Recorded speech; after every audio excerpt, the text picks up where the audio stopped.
homelessness, water resiliency, and the environment all together. So oftentimes projects that address those issues of affordable housing, homelessness, water, and environment have been developed separately. And through local regional partnerships, these projects can be united in their goals to promote equity and climate resiliency. Today, some of our regional partners will present on 3 programs that represent these ideals. The highlighted programs include the San Gabriel Valley Regional Housing Trust, the Southern California Regional Energy Network, or SoCalREN, and the Water Policy and Technical Advisory Committees that we here at the SGVCOG host. And that will be presented from the perspective of Alex from the city of Monrovia. And although the Water Policy and Technical Advisory Committees aren't programs per se, we do provide those forums. Those forums provide the connective tissues for regional problem solving and best practices to be shared. So these programs altogether represent the power and benefits of regional partnerships and what can be at accomplishing intersectional goals. So our awesome panelists will be sharing strategies and recommendations for local jurisdictions, community partners, and agencies to address intersectional issues by embedding regional partners in institutional processes and practices. And with that, we can head over to the next slide, and I'll be passing it on to Gabriel Acevedo from the San Gabriel Valley Regional Housing Trust. She's the administrator of the SGVRHT, and her work seeks to increase the supply of affordable and homeless housing in the San Gabriel Valley. Gabriel is a graduate from USC Price School and completed the Ross Minority Program in Real Estate. Gabriel serves on the boards of Glendale Youth Alliance and LA County Community Development Foundation, whose work aims to end generational poverty. And she's also the vice president of the Sylmar Neighborhood Council. Take it away, Gabriel. Thank you, Sam.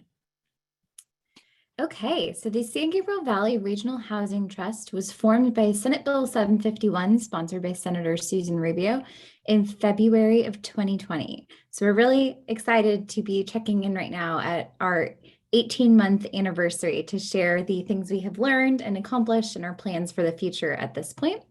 So the trust is a joint powers authority, which means it is an agreement currently between 22 of the member cities in the San Gabriel Valley, and the trust exists to finance affordable and homeless housing.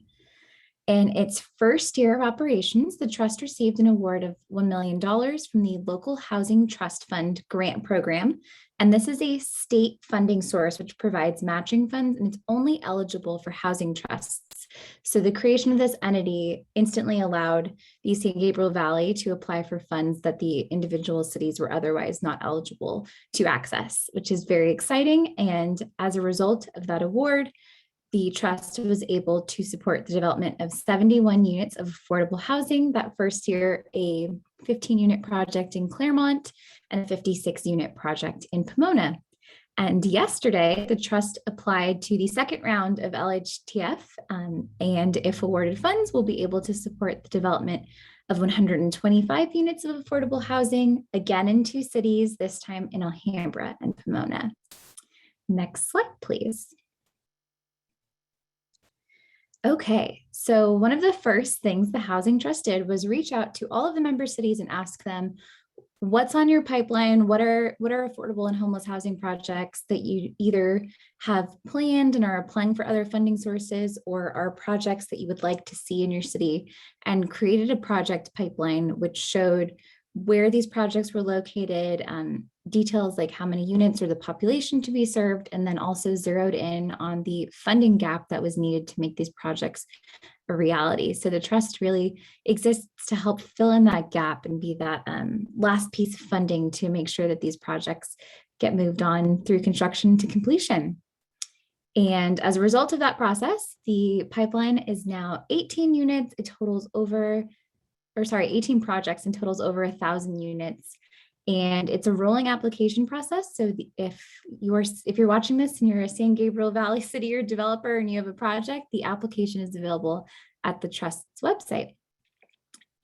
And we think that this is really important. It shows the diversity of how many cities in the San Gabriel Valley need affordable housing. The RENA numbers show that too. But the other reason that this is really important is that creating affordable housing in our cities reduces displacement. So community members are able to stay in their community, able to age in place. And this is really important as we connect this back to energy. So to be able to live and work, or to be able to frequent businesses in your community, it reduces greenhouse gases, reduces the need for long commutes and otherwise harmful environmental factors. And two things that the Trust can help with is financing new development and new development that's built to very green standards. New buildings are incorporating community gardens and parks and other spaces that are providing green resources to our communities, as well as being built to very high environmental standards. And then the other option is to do rehabilitation of existing buildings. So really bringing them current and in a space where they are saving energy and otherwise saving resources. And this is also really important for tenants. One of the only variable costs for their housing is the energy. So to be able to reduce that amount that's due is great for the environment and also great for low-income tenants. And then we just have shown here an example of those community gardens at one of our funded projects. And if we could go to the next slide. This project here is East End Village, which is being submitted as part of the LHTF application that I just mentioned. So this is in the city of Pomona, and this project is seeking LEED certification. So the highest green standard that you can go for. This is my last slide. Just wanted to share a couple of other things that the Housing Trust is working on. Just finished our strategic plan, which will be available for review on our website very soon. So this is going to guide the Trust's actions for the next 3 to 5 years. Checking in with our member cities through this process, we developed a member survey, which really highlighted the need for rehabilitation projects and for making sure that current households were able to stay in place, and really supports that point we mentioned earlier about being able to live and work in your community. And also the Trust is working on setting up a 501c3 entity, which may be able to help with funding some more of those community spaces and other green aspects. And just by being that final piece of gap financing and being able to leverage existing funding sources like tax credits, there are so many green incentives in other funding sources. So we're really able to tap into those standards and just help make the San Gabriel Valley even better for current and future residents. Thank you. I'll hand it back to Sam. All right, thank you so much, Brielle. That was awesome. So next we are gonna pass it over to Luana Medina. She is responsible for managing and operating the SoCalREN energy efficiency portfolio. Luana also leads policy and grant development regarding energy efficiency, economic development, and the electrification of transportation throughout the Southern California region. With over 16 years of experience, she's worked in various capacities in the energy field before joining the County of Los Angeles. Luana served as the regional manager for SoCalREN under ICF Consulting, as the energy efficiency policy lead for Southern California Gas Company, as a regulatory case manager in the power procurement department for Southern California Edison, as a generation resource planner and utility finance advisor for San Diego Gas and Electric. And she currently serves as the environmental initiatives manager at the County of Los Angeles. So Luana, the floor is yours. Well, thank you, Sam. And thank you everybody for giving us this opportunity to speak to you all. about the Southern California Regional Energy Network and the great partnerships we've had with SGVCOG. So just a brief background on SoCalREN. We are a portfolio of energy efficiency programs that help to reduce energy usage and carbon footprints in communities that support public agencies, small business owners, multifamily property owners, and we also have workforce development programs that we implement.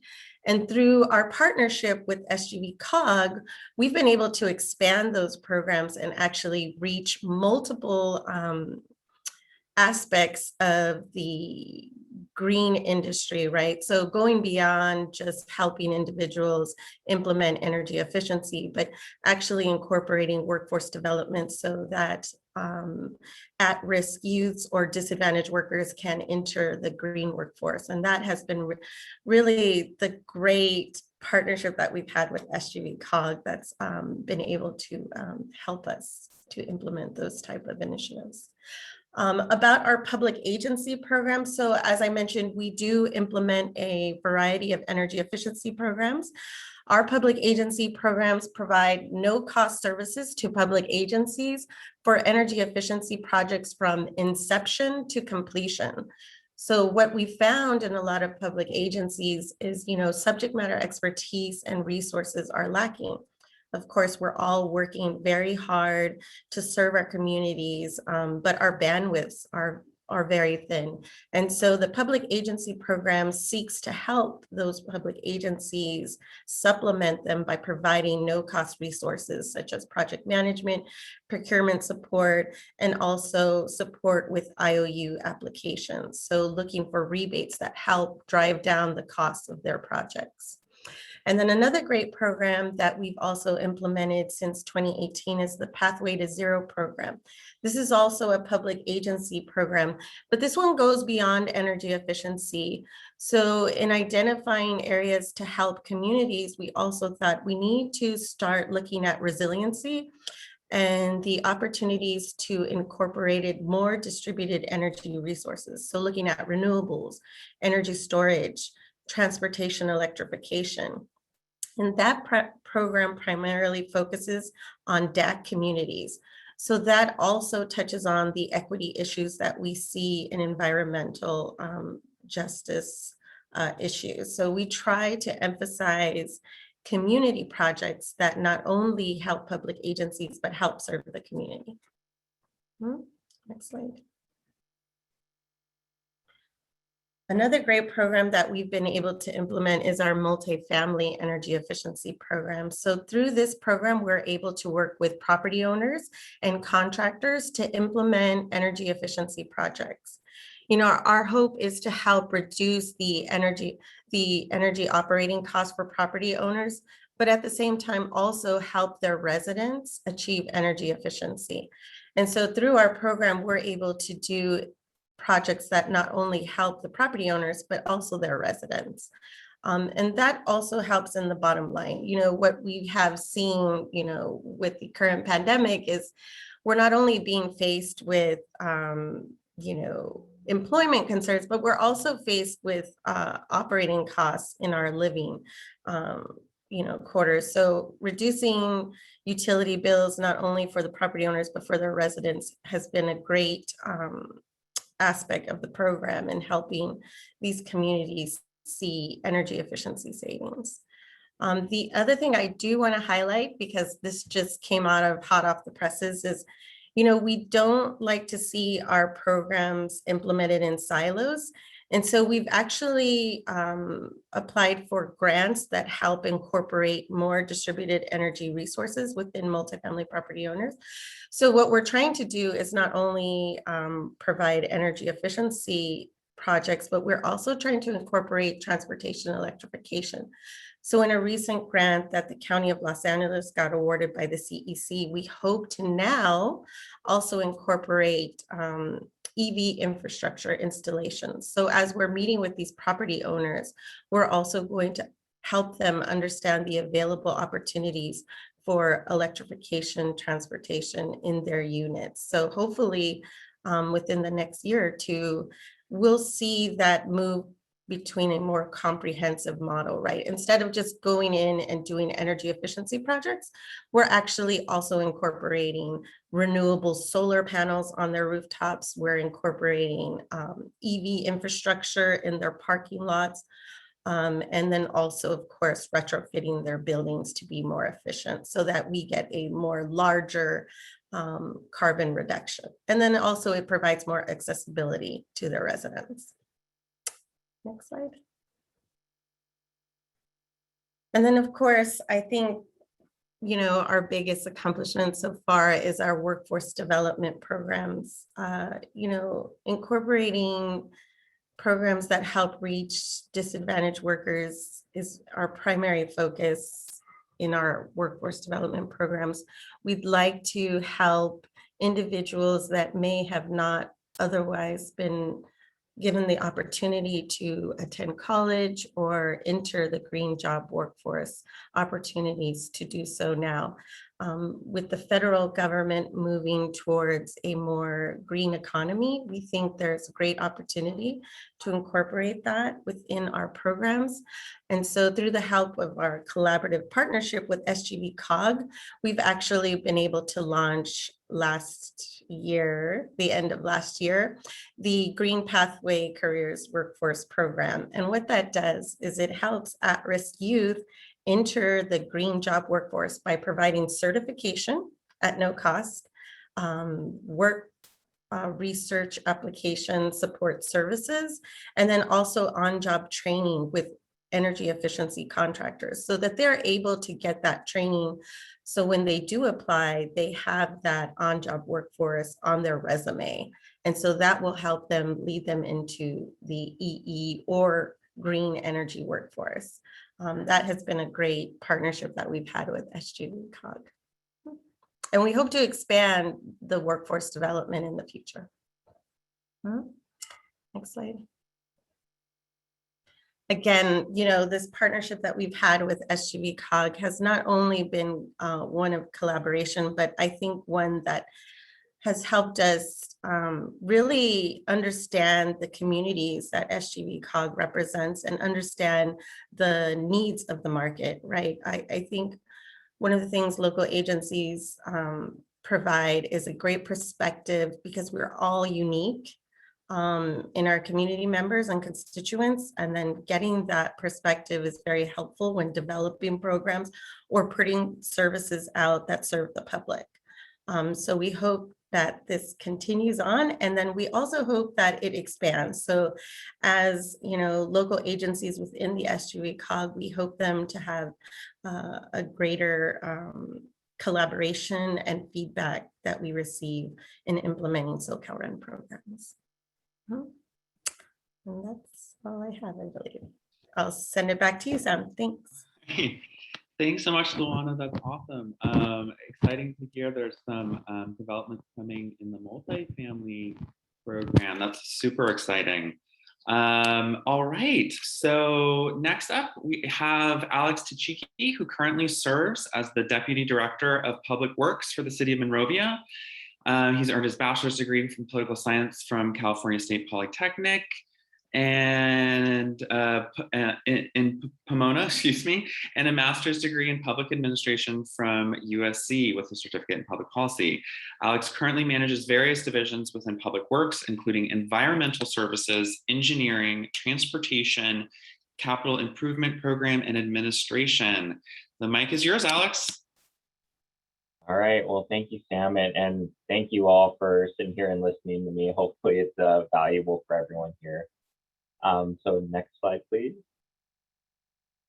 Before I get into some of the details on the slide here, I wanted to take a quick step back and so for everyone who's listening in, kind of give you some details about the City of Monrovia to give you some context. The City of Monrovia is about a population of slightly less than 40,000, roughly 38,000 and change. As a staff, we have about 240 full-time employees, including police and fire. So we are a full service city. So like I said, we have PD, we have fire, we own our own water and sewer system as well. Specifically Public Works, the department that I manage, we have about 35 full-time employees. So while 35 sounds like a lot, to give you a little context, it stretches your resource quite thin when you're a full service city. And so regional solutions like what we're going to dive into here today have been a really great resource for my city. And so we'll be talking about that a little bit. And then as far as water and stormwater, which is kind of the primary topic that I've been asked to kind of speak to, those are two highly technical fields, very different. And you think, hey, they're both water, but not all water is created equal. They're all regulated slightly differently. They all have very technical nuances to them. And so as a staff of 35, you're really stretched thin in having different specialists who oversee those types of things. And often what you see in small local cities like Monrovia is that you have staff that wear a lot of hats. And so the ability to be a specialist in one thing is slim to none. You're going to be kind of a jack of all trades when you're in a small city. So I just wanted to provide that little context to you about Monrovia. Specifically when it comes to the San Gabriel Valley COG water resiliency, the Water Policy Committee and the Technical Advisory Committee is a unique committee that the COG offers. It's comprised of local elected officials, so your local council members, city staff, so you'll get staff members like myself, management analysts, directors of public works, specialists, water resource specialists, things of that nature. You get water districts participating as well, and then the County of Los Angeles. One of the actually really cool things about this committee too is that we've invited a number of local legislative offices to attend our meetings, and often we'll get at least 2 to 3 of them attend every meeting. For cities, oftentimes, again, staff is responsible for a myriad of different program areas and not only designated to water. And so the challenge becomes, how are you as the staff person who is responsible for this water issue, how do you dedicate enough time and resources to really knowing the issues and solving them while still balancing all of the rest of your workload? And so through the Council of Governments, the Water Committee encourages collaboration within watersheds and the region, and it helps leverage resources across the board. And so not one city or one agency is going to be fully responsible for everything. So that'll help your city save time, staff resources, your budgets, which is going to be a big thing. And especially now, given a lot of the impacts of COVID, a lot of us have had to scale back our operating budgets. And so collaboration across watersheds has been tremendously helpful for me personally. Next slide, please. So why is leveraging resources so important? Bottom line, it's time and money. For myself, when I oversee a water or a stormwater initiative, I'm trying to balance that with other things like solid waste and recycling, capital improvement projects, your personnel issues. And so the more time that you can save on working on things, the more you have to be able to address other issues. Again, limited staff resources and limited budget. Everyone right now is constrained by different budgets, and every city council is going to allocate different resources towards different issues. One of the biggest takeaways, I think, from water and stormwater is that water doesn't necessarily recognize city boundaries and jurisdictions. You get adjudicated water rights, which recognize city boundaries, but the technical requirements of treating water, the technical requirements of treating stormwater are all recognized on watershed or basin level planning. And so you're oftentimes you find yourself working with your neighboring cities, your local water districts, special districts. For us in the San Gabriel Valley, we have the San Gabriel Valley Water Master. And so you're working with a host of different people instead of working just in a silo in just your city. And so again, you're not going through an issue by yourself. You're able to talk to your colleagues in the city next door. For me personally right now, one of the biggest issues in potable water right now is treatment of PFAS. And so right now, I know that my neighbor next door to the west of me, the city of Arcadia, they're doing the same thing. And so I can call my colleague over there and ask them, hey, what are you doing about this? And you can bounce ideas off each other. You can oftentimes compare notes with consultants. So really just better informing yourself on what's happening in the region will help you make a better local decision. And then the last bullet here is regulators often recognize strength in numbers. For stormwater specifically, recently through the COG, we were able to leverage technical expertise of all of the member agencies. So that's about 31 member agencies. And we provided substantial comments to the LA Regional Board about the newly issued MS4 permit. There was well over 1,000 technical comments for that MS4 permit. And so each staff member took an assigned section, went through it, compared it to the 2012 permit, provided all of their notes to the COG, and the COG helped package it all together with a transmittal letter. The COG also leveraged resources and brought on technical consultants to help us as well. And so we had a really informed and organized campaign to lobby for the regional board to make some substantial changes to the permit. And so that worked extremely well. Next slide, please. And so as mentioned, the COG and the member agencies leverage resources to provide the technical comments. One of the biggest things and biggest takeaways that I think I'll plug for the COG as a regional solution is that the COG has been able to act as a procurement body as well. And so everyone's local purchasing policies are all different. By working through the COG, it's an established JPA of all the cities. And so the COG is able to procure on behalf of all of us. So they are able to procure technical services for us in order to provide technical resources and technical comments to the regional board. So that was especially helpful because then what we did was we actually provided both technical comments and then verbal comments through our local elected officials. And so that was extremely helpful in lobbying the regional board to make some changes to the recently issued permit. One other thing I'll just plug here is that actually we're doing the exact same thing on the solid waste and recycling side. One of the biggest pieces of legislation in solid waste and recycling right now is SB 1383.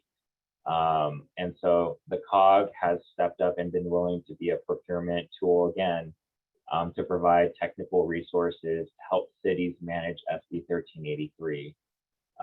Again, as I stated earlier in a couple slides, limited staff resources is a real thing.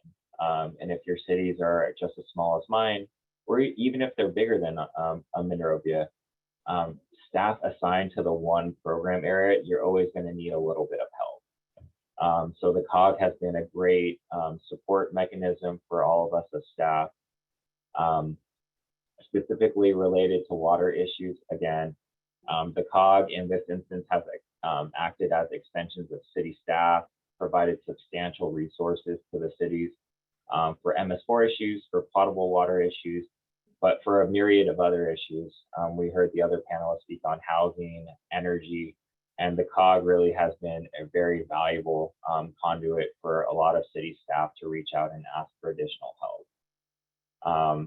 So with that, hopefully you guys kind of have a good understanding of what the COG and the Water Policy Committee has done. And then I'll pass it back to Sam. Thank you.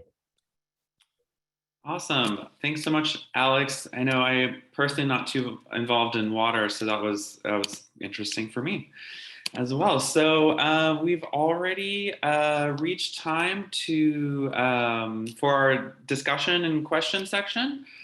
So as mentioned at the top of the webinar, you can type in any questions you may have into the Q&A Zoom feature, and I'll do my best to put all your questions to our panelists.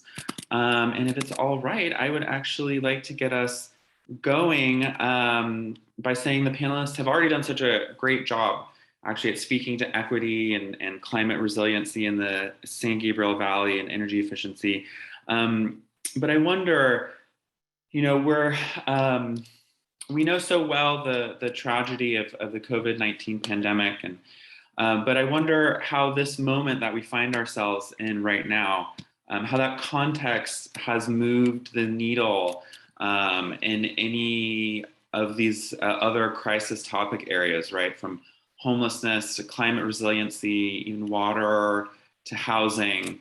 You know, I guess what I'm asking, if you've seen any momentum in your topic areas, and what advice, if any, would you have to give to our viewers to take advantage of this kind of unique moment we find ourselves in? And that question is for any of the panelists. Sam, I can maybe take a stab, and if you'd allow, I think I'd deviate a little bit away from water. What I wanted to share, because you touched on kind of times of need and kind of times of crisis. For Monrovia specifically, last year we had the Bobcat fire. So it was the second largest fire in LA County history. It burned a substantial amount of area, both in Monrovia, but outside in the National Forest area. And so as far as just regional solutions is concerned, I think we saw the power of regional solutions and being neighborly really come through for us for the Bobcat fire. We were working with local fire departments from every part of Southern California, even Northern California. We were working with the National Forest. We were working with Cal OES, FEMA. You named the agency, and they were probably somewhere in Monrovia at that point. And so I think now more than ever, as local government officials or just government staff members in general, whatever you're working on, now more than ever is an important time to really leverage resources, know who you're working with, know kind of the people in your industry, because you're going to get a lot more out of that by leveraging resources and relationships.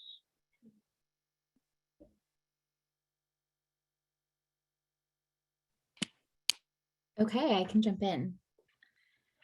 I think that this is a really exciting time for housing due to the increased political will that we've been seeing and just the willingness to create housing, as well as some additional funding sources that didn't exist before. So I know that a lot of cities don't fully have their American Rescue Plan funding set up or know exactly what they're doing with it yet, but funding is a potential outcome for that. There's additional state resources that didn't exist previously, like the LHTF program, or that have resurfaced, that are available to build housing, and just really feels like there's a lot of momentum going in that direction. There is also, of course, additional need due to the pandemic and job loss, and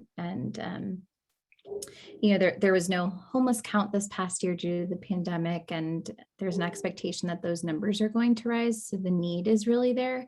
But hopefully more on the positive side and seeing new opportunities happening.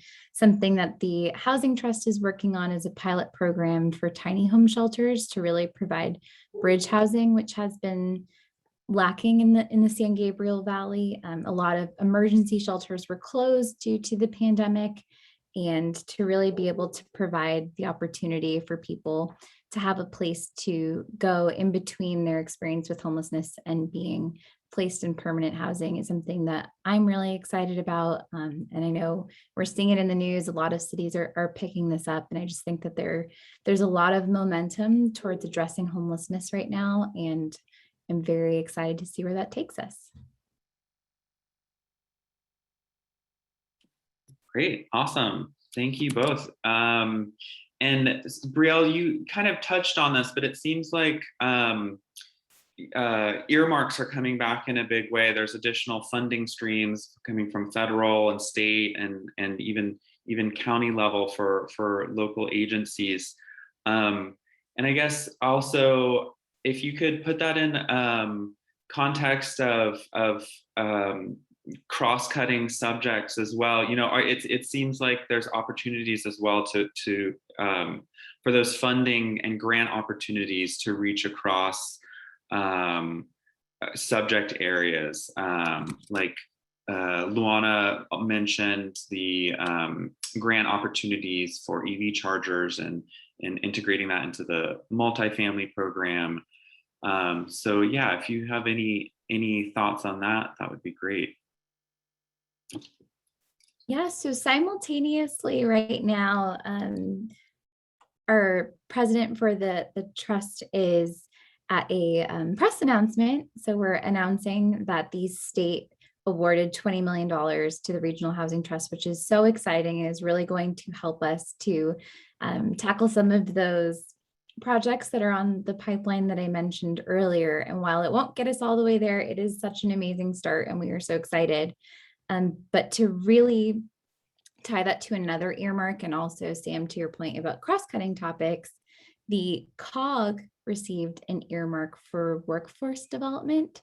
So we don't have all of the details yet, but something that we are investigating is the opportunity to tie a workforce development program to the tiny home shelter. And what really brings this home for energy is that one of the workforce development programs can be being trained in energy efficiency. So you're helping someone end their experience with homelessness, get off the street and get into bridge housing and then permanent housing, and then also hopefully able to provide them with a job opportunity in green space, which is just such an amazing way to tie all of these things together. Mm-hmm. Yeah, and Sam, I just want to add to that. I think Alex made a couple of good points. I think as a local government, the county is very large, but we also face the similar challenges that all public agencies face, right? It's balancing homelessness, safety, climate mitigation, education, and health. And as local agencies, we really need to start thinking about how we serve the public instead of in silos, but in comprehensive models, right? We need to tackle climate because that's a huge economic risk, not only due to residents, but community business owners. Given this temperature increase will be here for a long-term future, there is discussions at the IOUs that they're going to have power shutoff events. And, we need to think about how will that affect not only residents, but also our small business owners within our communities. A lot of them rely on electricity or refrigeration.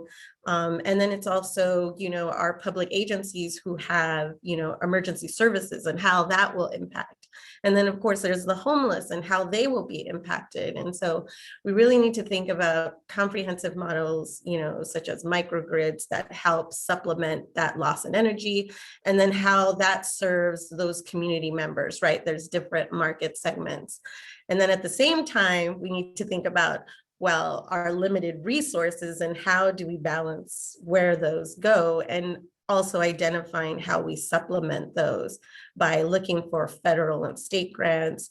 One of the things I've loved in working for the county, which has only been recently, because I've always worked in the private sector, is, really working with other local governments. So, you may see the county as a much larger local government, but we really look to work with our smaller local government agencies to work together to serve our communities. And so I think we really need to take that regional approach and expand it more and really get our energy champions more involved, and then also help each other get those funding resources. So one of the things the SoCalREN has incorporated is a microgrid working group, and I encourage everybody on this call who is within the SoCalREN territory to participate, because we want to assist you in getting those funding resources, which are going to be available from the utilities. We want to maximize the rebates and incentives you achieve. We want to identify even, earmarked funds that go beyond energy efficiency. So if we can work on affordable housing grants, if we can, incorporate those all so they have a green aspect, but they're also serving, tackling homelessness, health, safety, then incorporating all those together, we're gonna win this battle, so to speak. But I'll get off my soapbox on that. No, we want you on your soapbox today. So, Okay, so thank you. Yeah, it seems like all of these conversations are happening simultaneously at the local level. And as we're discovering, all of these crises are interrelated, we're also realizing they're regional in nature. And so that's becoming that reacting together regionally is all the more important. I can only speak to my experience at the SGVCOG, but it's an exciting time to be at a at a regional organization, that's for sure.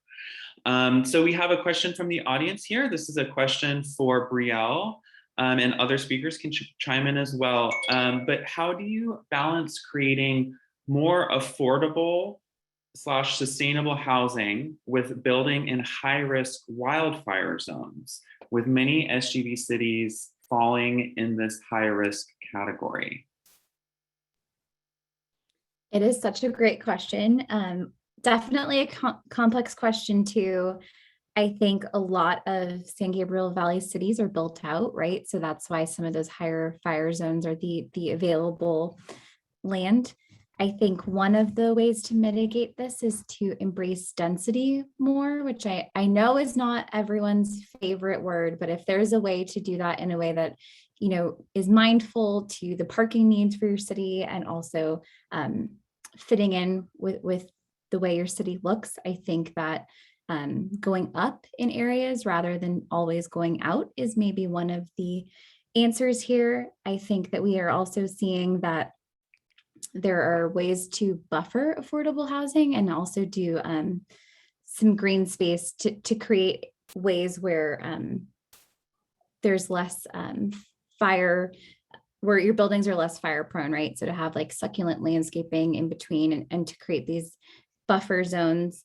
I also think this wasn't exactly the question because this was to affordable housing, but also addressing homelessness and encampments in some of these high fire spaces or other areas that are not suitable for living, like riverbeds, by creating bridge housing and making sure that people are living in suitable spaces. This also helps to mitigate the climate impacts and potential disasters from fires from having people living in areas that were not meant for habitation. So I really think that there's a multifaceted approach needed here, but definitely need to be mindful about making sure that we're building in spaces where the fire department is able to serve them, not too far away from existing resources, and where we're not creating situations where new housing is at too much of a risk to really be a benefit to the community. Awesome, thank you, Brielle. And we have another question from the audience for Alex. How closely is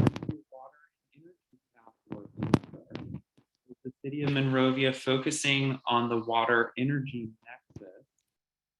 And if I can add on a little bit, you mentioned the solid waste program a little bit, and I'm curious if there's any energy component that's being considered or possibly integrated into that. Yeah, so I'll kind of answer maybe in a couple different phases to how I respond, I guess. Because I think one, to kind of start more broadly, Luana brought up a really great point in that I think what we're seeing here is that there's a myriad of different kind of regional issues that I think we have to start looking at holistically. When you look at energy, water, housing, while they all on the surface, they kind of seem like their own different kind of subject or technical field. We really, as local government agencies and staff, we have to educate ourselves on all of it. Because for one person to lobby for more housing, you're going to need water to serve it, and you're going to need to bring energy to those projects. But how do you balance all of it? Because if a city doesn't have enough adjudicated water rights to serve a project, how do you bring water to that person who's going to be living in one of those units? But specifically to answer the question about the nexus between energy and water, specifically for my staff here, it's one and the same. That myself and another staff member who work on both water and energy, we do double time on both of those. And so actually, to give a plug to SoCalREN, we're actually looking at utilizing them to do some energy efficiency analyses for us. When I do my budget every year for our water system, energy consumption is one of the biggest line items that we have to budget for every year. You know, right now Edison is taking I think their rates to the CPUC, and that's going to be going up. And so we're looking at energy efficiency for our water system, whether it's solar, whether it's we can try to do something with replacing motors and pumps. We're looking at the entire system to see where we can save money, because we spend about $1 million in water in energy for the water system every year. And so if you can save 10-20% of that, that's a big chunk of change that operationally we can use for something else. And then related to SB 1383, we haven't quite gotten to that point, I think, Sam, for looking at the energy component to it. I think what we'll eventually get to, though, is that if part of SB 1383 requires us to build anything or to have our franchise haulers build out infrastructure, you know, we'd be looking at trying to make sure that that infrastructure is, you know, maybe LEED certified or has an energy efficiency component to it. The material recovery facilities that most of our franchise haulers use are heavy energy users. And so whatever you can do there to save on energy, again, is going to save everyone. And so microgrids, I know right now, is going to be another big topic that we start to pursue. Renewable energy, just in general, solar panels could be another thing. It's starting to be the norm, but again, renewable energy is kind of on the brain of a lot of the investor-owned utilities right now as well. Yeah, great, exciting stuff. Thank you, Alex. So we have another question from the audience, and this is for any and all. Is there any constraint, bureaucratic, systemic, regulatory, etc., you encounter that in a perfect world would disappear? And if so, what is it?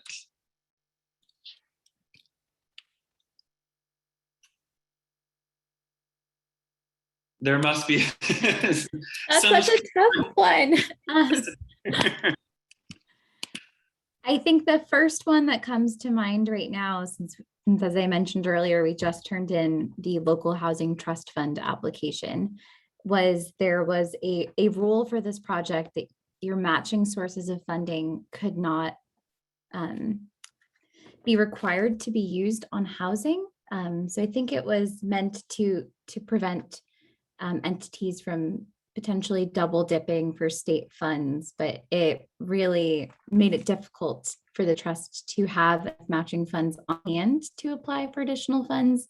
So I would say, I would expand that to say that my biggest bureaucratic issue that I wish we could make disappear would just be well-intentioned rules that somehow end up making things a little bit more difficult than they need to be. I know we're all trying to address housing and climate change and everything, and I think we just need a little bit more flexibility so that we can get these things done, because they don't fit nicely into perfect boxes.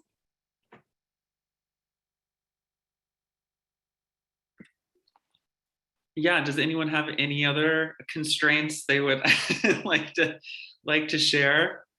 I'll just piggyback off of what Gabriel said. I think from my topic with water in particular, and I can even talk on trash too, I think flexibility for local agencies is going to be a really kind of a fundamental thing that we keep asking from the regulators. Because, you know, obviously budgets are constrained, and a lot of legislation has very firm deadlines on when we have to comply with certain regulations. And so if we can start to balance all of the needs from housing, energy, water, trash, all of the different sectors that we all manage, because they're all interrelated. And so if we have a little bit more flexibility to when those deadlines come up, I think it would help local agencies more effectively implement projects or implement programs that are kind of to the point of what the legislation is trying to accomplish. Yeah, I think, yeah, that's a really interesting question. So I appreciate your answers there. So we are close to getting to time on our Q&A section, but I just wanted to give everyone the opportunity for any closing thoughts, anything you'd like to leave our audience with, anything exciting in the pipeline you'd like to let people know about. Now is your moment.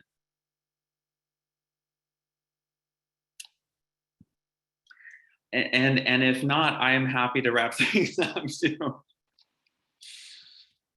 All right, so yeah, I just want to say I have our contact information here if anyone else in the audience would like to follow up with some additional questions. I just want to extend and share a huge thank you to the LGC team for organizing the SEEK Forum. And of course, a massive thank you to our panelists, Gabriel, Luana, and Alex, for joining us today and sharing your experience and expertise with everyone. I know I've learned something today, and I hope everyone else did as well. And speaking not only as a moderator, but as a SGVCOG employee, I know Gabriel actually mentioned this, but we've received funding for developing our own workforce development program from Senator Susan Rubio's office. And we're definitely going to be looking at taking that cross-cutting approach to developing a program. There's absolutely ways a workforce development program can be implemented to play a part in increasing climate resiliency, decreasing housing insecurity, and promoting equity. And we'll be leveraging our existing programming and committee structure while implementing that program. So I think the discussion today has helped us think through some of those things. And I want to thank you all for that. And I hope the audience is thinking through ways to work regionally and cross-cut through all these very complex and interrelated and regional issues. So with that, I will be passing it back to the LGC team. Gabriella. Thank you so much, Sam. And to our speakers, that was such a well-rounded conversation and presentation. I really appreciate that. Let's move the slide. I would love to thank again and give a shout out to our wonderful sponsors and remind everybody that we have a few more events coming up today and tomorrow. And then you can also register again. I'm pretty sure some LGC staff will be putting the link in our chat. We also have events coming up on week 2 and 3, and we will send a link as well for our post-session survey for a chance to win a $50 gift card. And you can fill that out as many times as you wish for all these sessions that you attend. And thank you everybody for joining, and we are excited to see you at our next event. And thank you again to Sam and our speakers. That was super good. I really enjoyed that conversation and presentation. Thanks, everyone. Thank you all.